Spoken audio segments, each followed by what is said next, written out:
mbese niki wayihaye iyo mana yawe, mbese niki wayikoreye iyo mana yawe. Haleluya, haleluya. Yesu nahabwa icubahiro bene data. Kuko nutagira guharira muri we mu mutima wawe, bizakugora kugira ngo uzabone ubwami bwo mwijuru. Mwene data, naje ngaho kugira ngo ndakuronderera inzira yo kugira ngo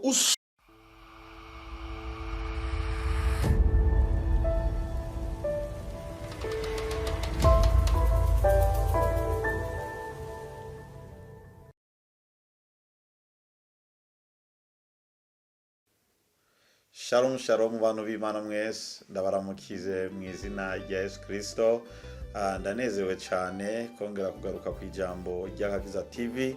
Nsobora kuba nsize iyi video ugwaye umerewe nabi, ariko ndagusengera kugira ngo uhoraho akomeze kubana nawe kandi nawe ukomeze kwizera yuko uhoraho ataguhevye.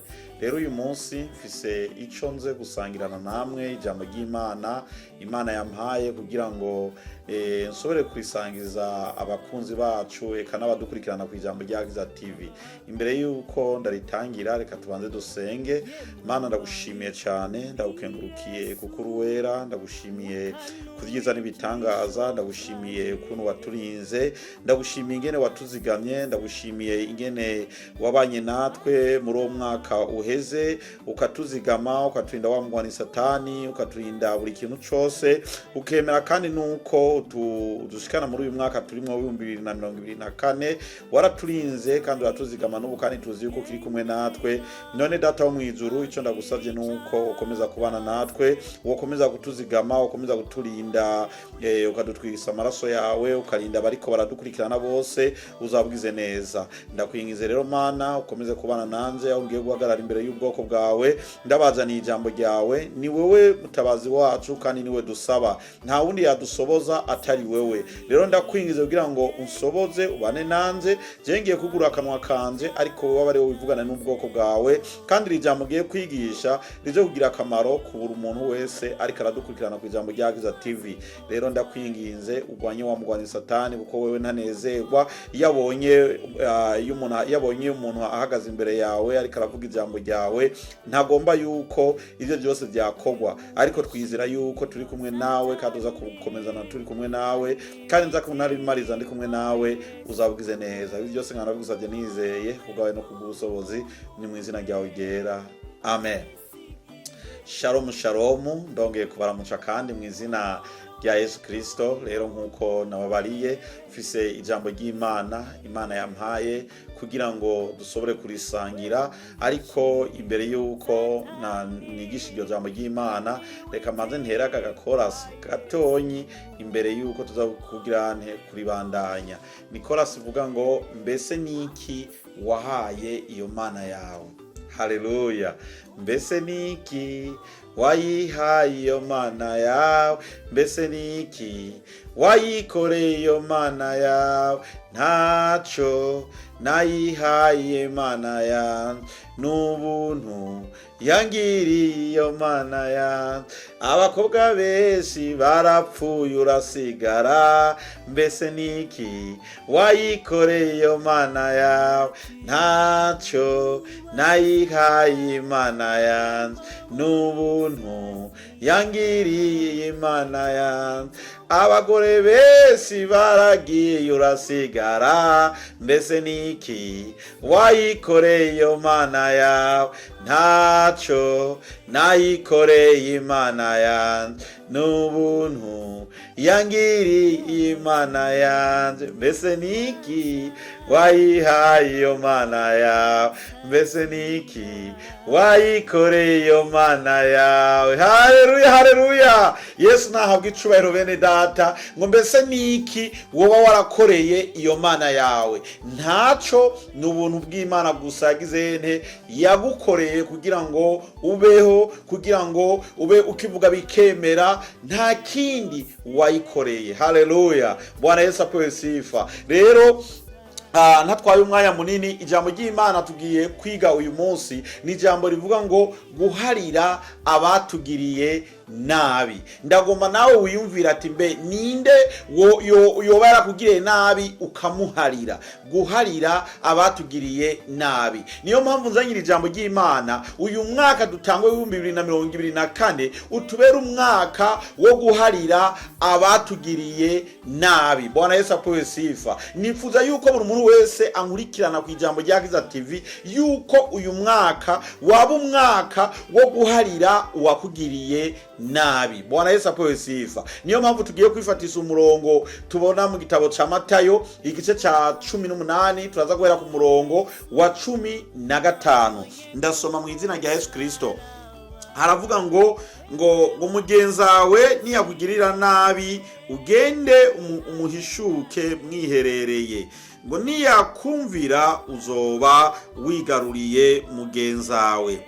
16. Ngo ariko natakumvira ujane umwe canke babiri kugira ngo ijambo ryose rize riringanirwe bivuye mu kanwa k'ivyabona bibiri. Ngo canke bitatu. Natakumvira ubwire ishengero, niyanka kumvira ishengero naryo kuri wewe azoba nk'umunyamahanga n'umutoza kori. Bwana Yesu apewe sifa. Iri ni ijambo ry'Imana kandi ndarikunda cyane kuko nanze ryaranyubatse. Ngo mugenzawe ngo niyakugirira nabi ngo ugende ngo umusanga hari mwiherere muri abantu babiri, umubwire ico mwapfuye, umubwire ikintu mwoba mupfa. Niko no kivuga ikintu mwoba mupfa. Ngo niyakumvira. Bwana Yesu apewe sifa. Ngo niyakumvira ngo uzoba wigaruriye iki? Uzoba wigaruriye mugenzawe. Ndagomba nawe mbaenda kubazira ijambo ry'Imana. Mbe woba nawe warabigenzeze uko? Ntabwo ari ikibazo kiri mu bantu turatugomba ngo ujya muntu ngo yagukoreye ikosa ngo aba ari we aza kugusaba imbabazi. Ariko Yesu Kristo bari karatubwira ngo wewe nyene wewe uvuga ati naka yarankoreye iki kintu, genda aba ari we ushikira mugenzawe umubwira ati je kweri hari ikintu wankoreye kitanezereye. Aswa kuba waramugura aya mafaranga akanka kuyagusubiza, ariko wowe bigatuma bigirane bikubabaza. Niyo mpamvu iri jambo ry'Imana ariko rirakubwira ngo genda wegere mugenzawe ngo umujana ahantu hiyerereye muri abantu babiri umuhishure ico mupfa. Bwana Yesu apewe sifa. None wewe uwo bubikora uri kurankurikirana ku ijambo rya Kiza TV kandi ngo naho natakumvira. Haleluya. Ngo ugende mugirene ngo urondere abantu babiri ngo canke batatu abona baki ngo nivyabona ngo kugira ngo ya majambo yose muza kuvuga nabo baze kuyumva kugira ngo babahanure. Bwana Yesu apewe sifa. Babahanure. Niyo mpamvu rero ijambo ry'Imana ni ryiza cyane gose ritugira kugira ngo tugirene tukomeze kugwiza ubucuti. Hari abantu bankana mu buryo nk'ubwo nyene ugasanga naka yamukoreye iki akavuga ati jewe kweri uyu muntu sizokwigira ndamuharira, ariko uyu munsi ijambo ry'Imana ndarizaniye kuri wowe udafise guharira, wowe bavuga ati jewe naka yarankoreye iki sizokwigira ndamuharira. Bwana Yesu apewe sifa. Ariko nifuza yuko uyu mwaka wa 2024 ubu mwaka wo guharira abatugiriye nabi.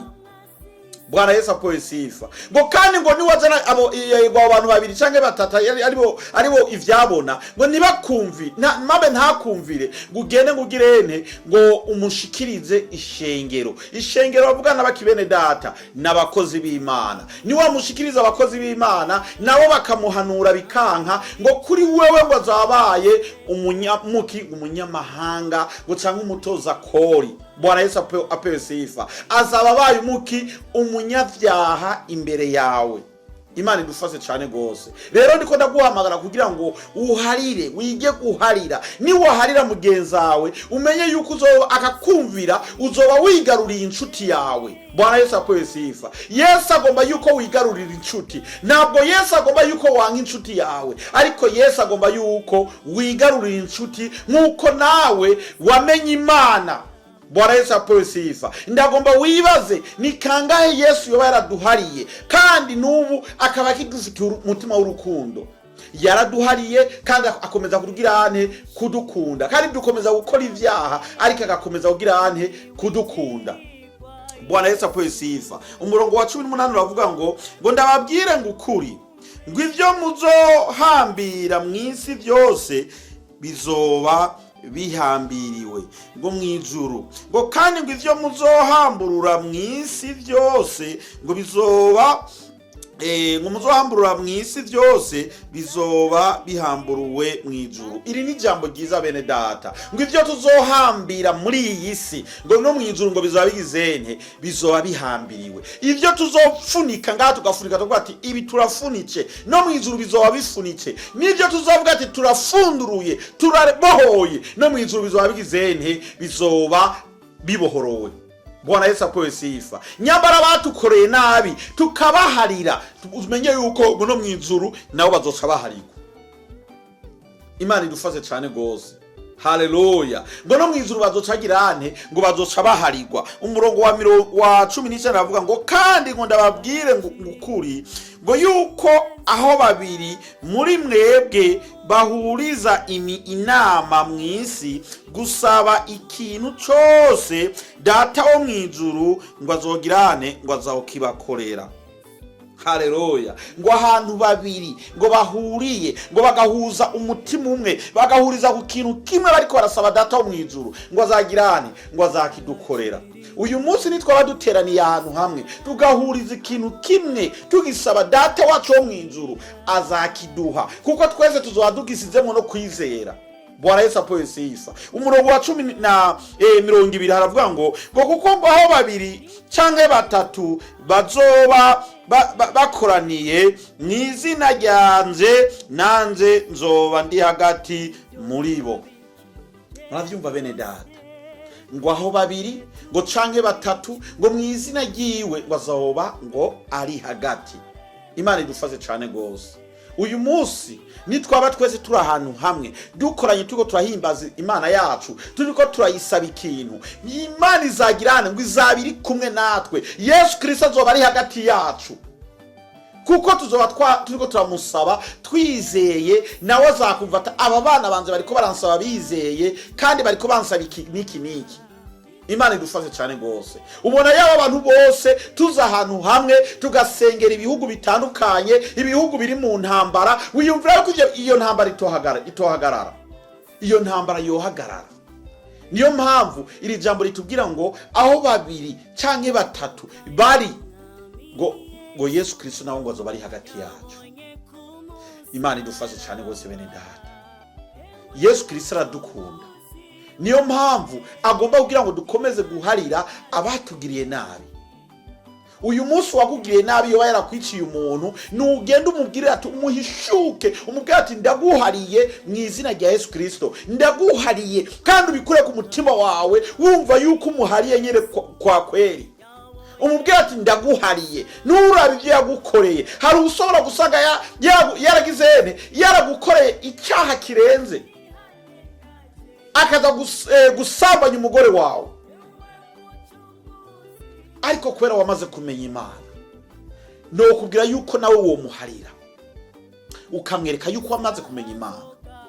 Kuko nutagira guharira muri we mu mutima wawe, bizakugora kugira ngo uzabone ubwami bwo mw'ijuru. Mwene data, naze ngaha kugira ngo ndakuronderera inzira yo kugira ngo usobore kurondera ubwami bwo mw'ijuru. Twige guharira abatugiriye nabi. Umurongo wa 21 Petero niho yabivuze neza. Yaravuze ngo maze Petero aza kuri we aramubwira ati, mushinga ntahe, inshuti yanje ngeze kangahe? Reka nsubiremo. Ngo maze Petero aza kuri we aramubwira ati, mushinga ntahe, inshuti yanje niyangirira nabi nzomuharira ngeze kangahe? Ngeze indwi. Uwo ni inde? Uwo ni Petero. Yesu nawe aramubwira ngo, Yesu aramubwira ati, ngo jeho sinkubwira ngo yuko ugeza indwi ngo sinkubwira ngo yuko ugeza indwi ngo ariko ngo ugeze indwi ngo gusica ibiheta ngabo 70. uwo yari Petero ariko arabaza neza ngo be mugenzi wanje nzogeza kangahe kumuharira, nzogeza indwi kumuharira? Ariko Yesu yaramubwiye ngo je ngo ica nakubarira ngo nuko wageza indwi ngo kandi kwiyongera n'iyindi ndwi ngo ukageza ngo biheta ngabo 70. Bebene data, iri jambo ry'Imana rirakwigisha. Ndagomba utekereze ni ibintu ibyaha bingana gute umaze gucumura kuhoraho ariko akaba yaraguhariye. Ntabwo yigeze harura ngo nzaguharira gushika kuri 2, nzaguharira gushika kuri 7, ariko nuba aracakomeza guharira. Niyo mpamvu natwe muri twebwe dukwiye gukomeza duharira bagenzi bacu, kuko nitwagira guharira nabo bajya abantu tuzatuko turabigisha ijambo ry'Imana. Bwana Yesu apoye sifa. Umurongo wa 23 turavuga ngo nico gituma ngo ubwami bwo mwijuru ngo busa n'umwami ngo yagombye gusuzuma ivyo yabikize abantu biwe, ngo atanguye guharura ngo bamuzanira uwamuririye umwenda w'itaranto 10,000. uko bavyumva bene data, ngo ubwami bwo mwijuru ngo busa n'umwami ngo yagiye ngo araharura ngo arabe ngo abantu baba bamufitiye iki, bamufitiye umwenda. Ngo asasanga ngo hari umuntu ngo amufitiye umwenda witwa ngo umwenda ngo witwa ngo w'itaranto 10,000. Bwana Yesu apoye sifa. Ngo ariko kuko atarafise ico yishura, sebuza agera ko bamugura n'umugore n'abana n'ivyo afise byose ngo umwenda wisugwe. Uravyumva bene data, ngo sebuza wiwe ngo yaciye amubwira yuko bakwiye kumwambura umugore n'abana n'ivyo afite byose. Wa mugabo ngo acagenda imbere yo wa mwana ngo arikubita imbere yiwe aratakambara musaba imbabazi ngo ndakwinginze ngo mbabarire ngo ngiye kuzayaronda ndayagusubiza. Wa mwama amaze kubibona aramuharira. Amaze kumuharira wa muntu amaze gusohoka hanze ngo nawe ngo acabona uwo umufitiye ngwingi ngo abantu ze ngo 100 gusa. Bwana Yesu apoye sifa. Nguno muntu ngo asohoce ngo abona mugenzi we yamuririye ngo umwenda w'idelariyo ngo 100. Aramufata amugwa mu gahogo ati inyishura iyo umperaniye. Wa muntu rero yace yibagira ibyo sebuza wiwe yamukoreye, yamuhariye, ariko arasohotse abonye undi muntu nawe amufitiye ideni y'umwenda, atagera ngo amufata mw'ijosi ngo aramubwira ngo utampaye ivyanze ntuva ngaha. Wa mugabo ngo warafukama aratakamba aramubwira ati ndasabye imbabazi, reka nzokuronderera ivyawe, ariko wa wundi aranka kugira ane kumuharira. Aruhuka mugizeni ngo amwinjize mwibohero. Ngo abo bari kumwe n'ujya mugabo ngo barababara cyane, bibuka ingene sebuza wiwe aheze kumuharira, nawe bikamunana yuko ngo aswa gutanga imbabazi kuri uwo wundi muntu. Ngo bashagenda kubibwira nde wa mwami arababara cyane. Amaze kubabara acatumiza ko wa muntu amubwira, wa muntu mubiwe kubera iki nagukoreye iciza ariko nawe ukananira kugikorera abandi. Naraguhariye umfitiye umwenda wanje ariko wanka nanze kumbari wanka guharira abandi. Uzi caci akora, yaciye afata wa mugabo amwinjiza mwibohero. aramubwira ati muri iri bohero uzavaho ari uko urose ayo mafaranga yanjye, wishuye iryo deni ryanjye.